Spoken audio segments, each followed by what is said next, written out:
台南的白河是全台湾上界大的莲子，也有莲藕的产地。今年农总有种200多公顷，不过产量却减少一半。主要原因是因为高温，搁再加上这芳人火不够，落尾也有风台来扰乱，造成这产季提早1个月结束。白河公所就讲，加在有力的去风台的这个天灾救助，听好来减少农民的损失。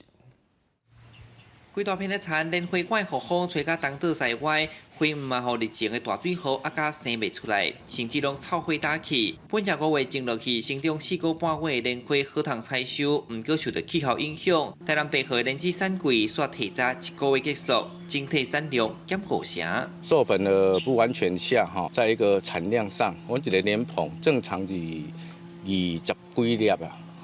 它没有授粉的话，就是说上低差不多10几粒呢。今年的部分是种200公顷，是比去年较侪，去年超140公顷左右呢。不过今年有减少，第一就是讲因为人工啦吼，所以讲莲子慢的部分较少。第二就是讲这个莲藕粉收成部分受到这凯米台风的影响，所以讲整个产量是大幅度的降低啊。农民讲，莲花上适合伫28至34度生长，雨水嘛袂当一捆啊落伤济。这项产业毋若受到气候牵连，加上莲子要掰壳、起毛、起心，拢要靠人工，技术成本高，佮歹请工。农民认为根本就袂好，有农民豆豆咧做转型，用莲子咧推测新农教育的活动，互人哪体验哪学习。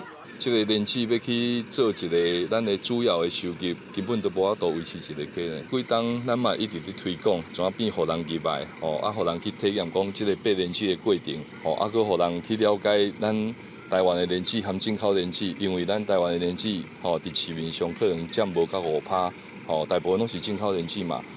这个物件伊的差别伫倒位？产量少，今年莲子计数相对有崛起，即阵一台斤400块起跳。即摆凯比风台造成的损伤，南地区采专品项救助方式办理，其中莲子1公顷补助4万1，对农民来讲至少寡补贴，降低负担。记者从台南采访报道。